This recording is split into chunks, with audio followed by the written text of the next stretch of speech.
All right, another 2300 Arena Dynamite episode. Now, I'm going to say this right now. There's no need to drag it out. They tried to address several bad bookings. Let's make it very clear. There's more than a few things here that were bad due to the fact of bad booking. It's just the truth. And I will say they tried to address some of them. Does it mean this was great? No. And I know there's people who like Dynamite. I know there's a few people who think Dynamite's doing great. I'm sorry. You're not right. And I want to make this clear. There's nothing wrong with liking something that's not good. I watch shows, old shows, that are crap. I love them. But I know they're not good. They're crap. And when you look at this Dynamite, you're looking at the 2300 Arena. They have scaled down from being this to this. And it shows. When you look at how they're producing Dynamite in the 2300 Arena, it's no different. And I know people are not going to be happy to hear this. This is Impact Light. I'm sorry. This is Impact Wrestling done with AEW. This is what it is. It doesn't make a difference if you like it or not. It doesn't make a difference if I like it or not. I'm telling you what you're looking at. You're looking at AEW simulating what Impact Wrestling did between 2018 to 2021. The only difference is their production value is better. But the production of booking is practically the same. And Impact was trying to do what pretty much ECW was doing. So this is what you have. You got AEW acting like Impact Wrestling that was trying to act like ECW. That's not good. They should be here. But they're here. And if anybody says you are wrong, you're dead wrong, then prove it to me by telling me what they did right. Put it in the comments. I'll talk about this. I'm going to talk about the show right now. But put it in the comments what they did right. How they did it right. Where they did it right. Let's get started. Opening. What did we get? We get Gabe Kidd coming out. Someone that we barely hear much of. Gabe Kidd. Who is supposed to be the mercenary for New Japan. Calling out Darby where he has a fight. And then after having a fight, Wheeler Yuta comes out and the rest come out. Try to beat him up. Didn't work. Because what did we get? We got the Ops coming out. We got Hook coming out. Then we get someone that you wouldn't think should show up at all. Willow Nightingale shows up. Why? Tell me, this is the thing that I want to hear from you guys. You look at Marina Shafir. What has she done by herself? Or better yet, what has she done on Dynamite with maybe Wheeler Yuta in tow? Or Claudio Castagnoli in tow? Or Moxley in tow? What has she done by herself to try and get a title? Remember, we have the TBS title. We have the AEW World title. We got the the TNT title. What has she done? Well, not TNT title. You know what I mean. You got the women's title. Then you got the TBS title. What has she done to go after Mercedes Moné? Nothing.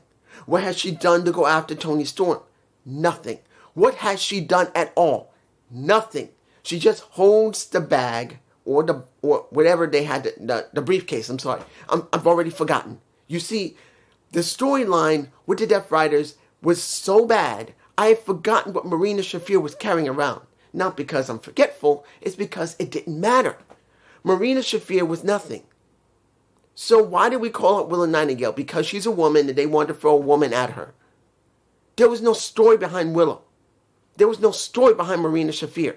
Marina Shafir is not the most feared woman on the roster when she should be. And she should be.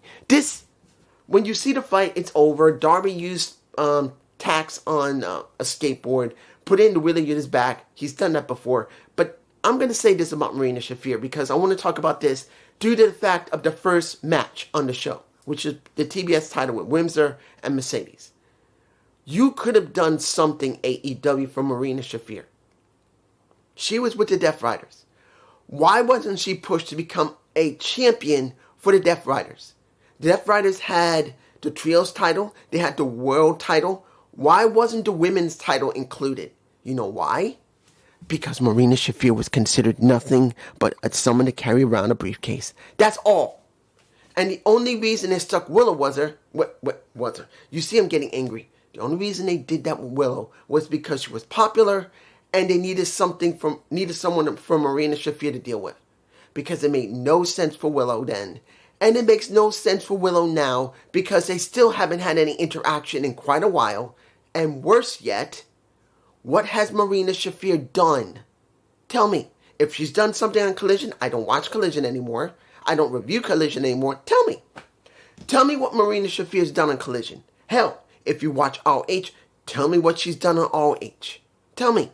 So at least I know she's done something because as far as I can tell, it makes no sense for her to even have Willow out there facing her. First match, TBS Championship. Windsor versus Mercedes Moné. Let's make this very clear. This is a Dynamite at the 2300 Arena.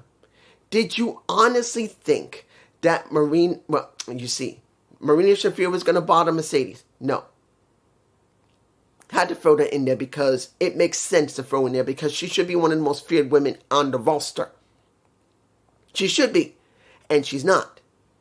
She is no better than Windsor, Megan Bayne, Jamie Hayter, Athena. You want me to keep going? We now had Marina Shafir do nothing. She didn't try to interfere in the match. You just had a straight match between Windsor and Mercedes, which was okay. But you know who I thought of when I looked at Windsor? Jamie Hayter. Flat out. That's what I saw. Jamie Hayter. I literally saw a replacement for Jamie Hayter. That's all I saw. And that's sad.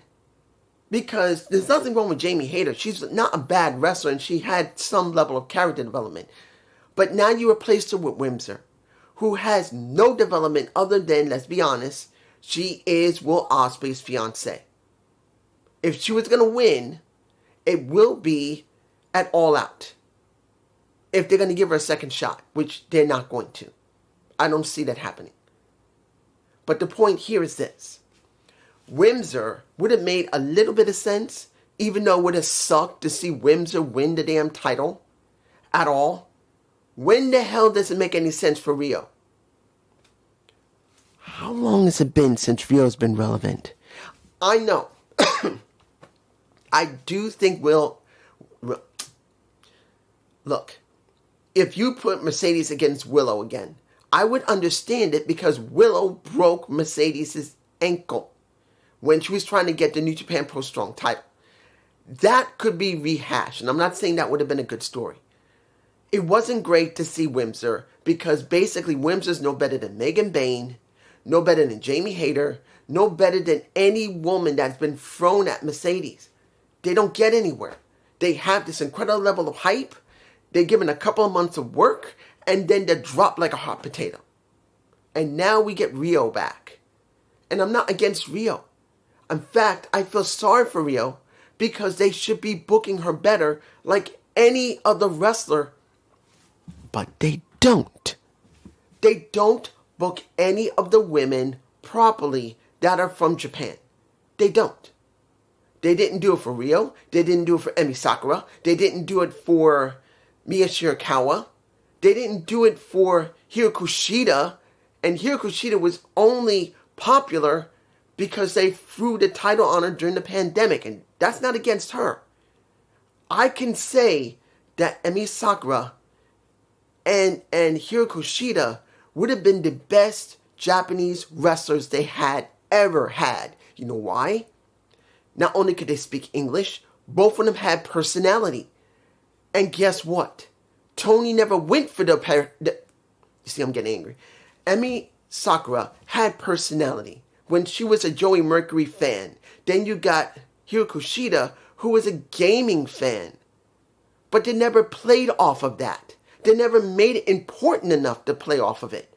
So you had two women that were important enough to be on TV, to do wrestling matches, but not to have real storyline. And then you get Rio as the first champion. Do I feel anything for her? No, she's cute. She's a damn good-looking woman. She's not ugly. She's a damn good-looking woman. She's in her 20s. I can say that. Yes, I'm an old man, but I can say she's a damn good-looking woman. If she wanted me, I'll take her. But the point is, what else do she have? She hasn't been seen in months. We never hear any words from her. All she does is matches. So what do I really feel about Rio? Nothing. I know she can wrestle, but that's it. I'm bored. Moving on. And that was a long-winded thing. It's 10 minutes. Moving on. Mark Briscoe goes into the ring. Mark Briscoe is demanding the guy he's got to face so he can get to Kyle Fletcher. And Don comes out and says, you're not getting into a collision. But Mark wants a match. So you see Rocky Romero coming to the ring, but he's stopped by Don. And he points at the one person that makes no sense. Because he means nothing.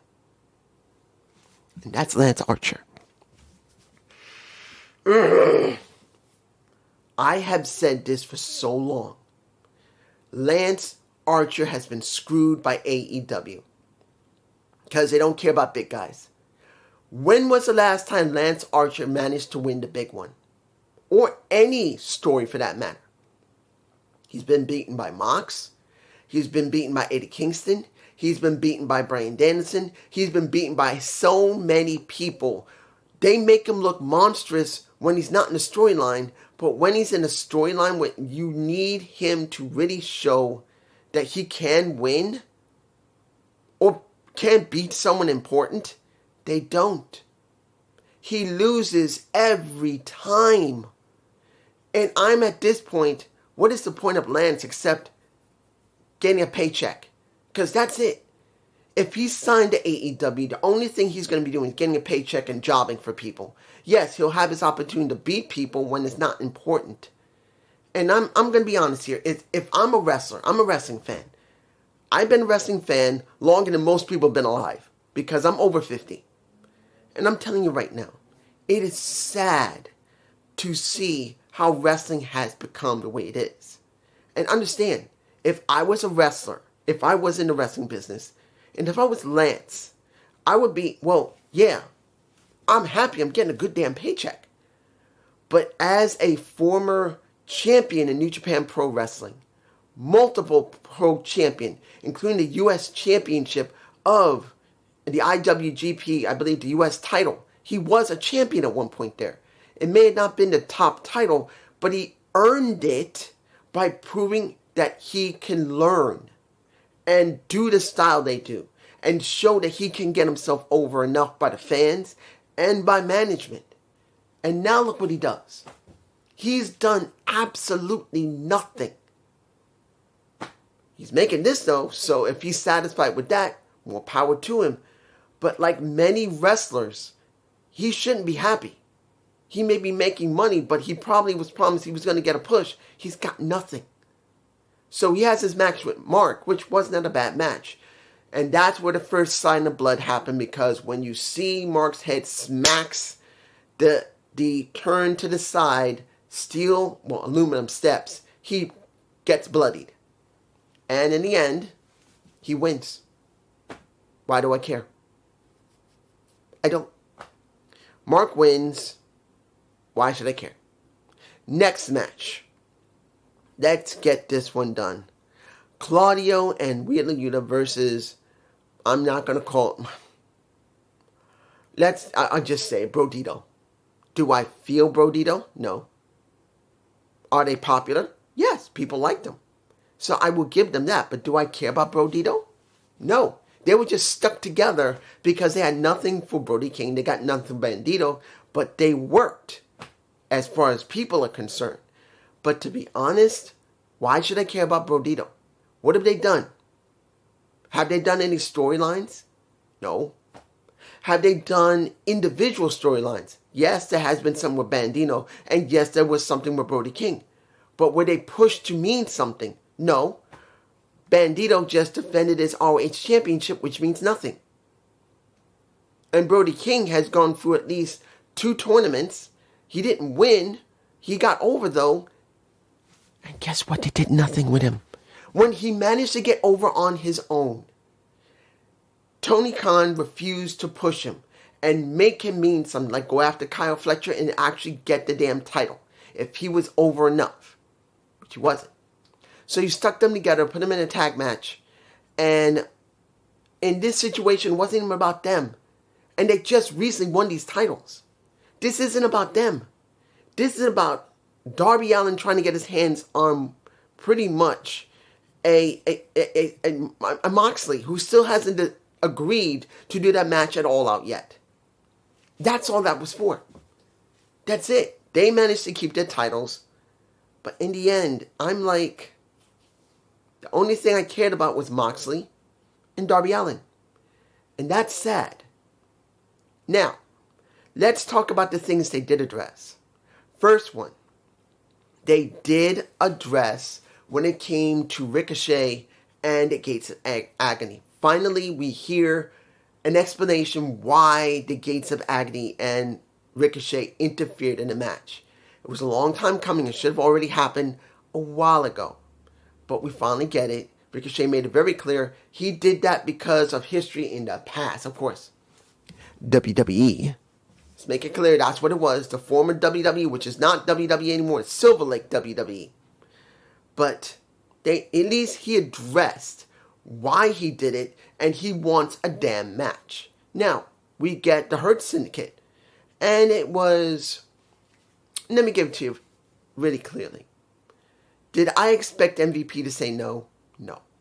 He was going to say yes. So they're going to get their match. Is it at All Out? No. It's going to be a collision. Should it be at All Out? Yes. You need matches, and you need something to build into it. And why not build the Gates of Agony with Ricochet versus the Hurt Syndicate? It's not the point if it's a good story or not. It's a point that they need stories at this point. And they need to build these stories. Even though Ricochet did address why they attacked the Hurt Syndicate during their match at Forbidden Door, they need more. And they don't got it. Now maybe before the end of the month, we may get it, which kind of sucks. Because you should have already begun to build something between Ricochet, MVP, and the Hurt Syndicate. And we didn't get that. All we got was a little bitty thing of MVP pissing off Maxwell Jacob Freeman, and he goes to a little bit of Ricochet, which really isn't the story, but that's all we had, and now he just addressed that wasn't about MJF. It was just about him wanting to make him pay for what he'd done, pissing him off, and not letting him join the Hurt Syndicate. It should have been booked better, and they did at least address it.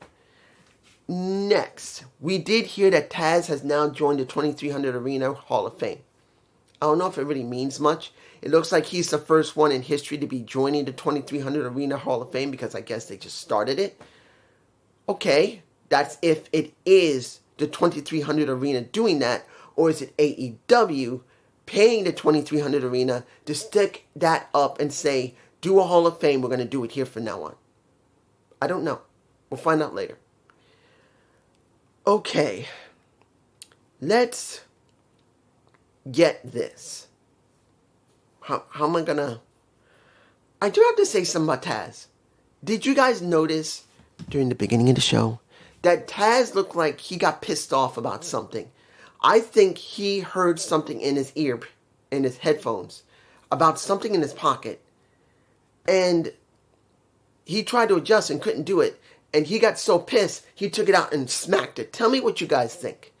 The next thing they tried to address, which they really needed to, was Hook with the Ops. Hook finally approached the Ops and said, I'm pissed at you for what you did. Now with Samoa Joe saying, unless, not even when my body was cold, did you replace me? And Samoa Joe tried to address it. Did it feel like it was a good addressing? No, but they did address that Samoa Joe needed someone when Hook was still incapacitated. He was still not ready. And he used a powerhouse Hobbs, who said, dude, I'm not even against you. I was always with your back. But at least you will see that Joe did, at best, address it, saying clearly, whenever you need us, and you will need us, we got your back. But Hook still looks pissed. The next thing, we get Wheeler Yuta approaching a... Do I really care about Chris Statlander possibly joining the Dark Riders? I don't know. They really not made this mean something at all. You got her working now with Harley Cameron. Yes, Harley's a beautiful woman. Great set. Yes, that's what people are going to see mostly. She got a lot of personality. I'm not talking about her titties. She is actually funny as a villain. She can sing and do ventriloquist. I can't pronounce the word. She throws her voice really well. I can't remember how to pronounce the word. But do I care? No. Unless you have Chris turn on Harley and break her face, I don't care. There you go. Next, let's go to... Let me give it to you like this. The final match of the night. It is an 8-man tag. The Bucks with Kyle and Josh Alexander versus Jet Speed versus Kenny and Hangman Page. You guys tell me below. Did Hangman Page feel important? He is the current AEW champion. Does he feel important to you? Honestly, does he feel important? I don't know. He doesn't feel important even though he is the champ. That's not something good. Next to wanting to make sure you got good storylines for your champions, no matter if they're man or woman, you need to have a presence to feel important. And he doesn't really feel that important. Honestly. He doesn't feel as important as he should be. Now, the match, like all the matches here, were all very good. But as you saw, again, someone decided to bleed. And that was at the end of the match. Kyle's back gets cut up when he throws Kenny, suplexes Kenny through a chair. No, not chair, sorry. That is Hangman Page. He gets basically delayed suplex right onto a chair, which I don't know why they got to go that far with him. They could have just whooped his ass. But then with Kenny, he goes through a table with Kyle. Kyle's shoulder is all cut here. I think I got a shot of it. It should be my face if I got the shot. But they cared more about Kenny Omega than about why wasn't a champion attended to. He just bent the fuck out of a chair with his neck, and everyone saw it. But they cared more about Kenny getting put through a table and not moving than making sure Kenny and Hangman Page are taken care of. What the hell is this? Who do you think is more important to the company at this point? Because if you're going to make sure that Hangman Page is important, wouldn't it have been better to just let that move that Kenny had to try and protect a Hangman Page after he had it because everyone was trying to beat up on him? Why didn't you make this about Hangman Page? Why? Why was Hangman Page put through a chair where he looked like he couldn't move no more and his neck was completely jacked, and then after that you put Kenny Omega through a table, and then you started taking care of Kenny way more than Hangman Page? This is where it makes it feel like there's no presence to Hangman Page. Hangman Page should have been the key here, not Kenny. Kenny should have not been put through the table. Kenny should have not been hit in his stomach with the chair. And if they had to, they should have just left it. I'm going to tell you this. They did address several things here. Yes. And I know I'm not talking about... Look, I'm going to make this clear. Toni Storm, she's doing exactly what she's been doing. She's literally eating the roster. And they're going to run out of people. They're just going to keep bringing people in for her to eat. She doesn't feel as important as she should. As I said again, Athena should have been the new champ. She should have dropped the ROH title, became the new champion, and then we would have something interesting for Tony to do, to chase someone. But we're getting exactly what we normally get. Hangman Page, he doesn't feel like he has a presence due to the fact that look what they did. Hangman Page got put through a chair, badly bent up on his neck, and it should have been the goal to make him important until All Out. No. It's Kenny Omega who was put through a table. They put him put a brace on his neck. Nothing for Hangman Page. And Kyle Fletcher cuts his back up really good. I believe I already shown the picture. I'm not going to show it again. They address some of the bad booking, but it's still bad booking. I'm sorry. Kenny shouldn't have been the focus here. It should have been a Hangman Page. Kyle didn't need to have his shoulder cut open in the price of making sure that Kenny Omega look really good. It's pissing me off. I'm now messing up my words. It's pissing me off to know that Kenny was the focus here instead of Hangman Page. The Hurt Syndicate with the Gates of Agony and Ricochet, yes, they've been addressed, but why are you doing it? I believe it's not going to be at All Out they're going to have their match. It's going to be on Collision. It should be at All Out. Make it mean something. They didn't even do that. Mercedes, she gets the win over Alex Windsor, and now she's dealing with Rhea, who basically doesn't feel like anything. We haven't seen her in months, and even when she was around, what was she doing? Sporadic matches. No stories. No words from her. Even if it was in Japanese, you needed an interpreter. Nothing. They addressed some of the problems, but there's still problems. Peace.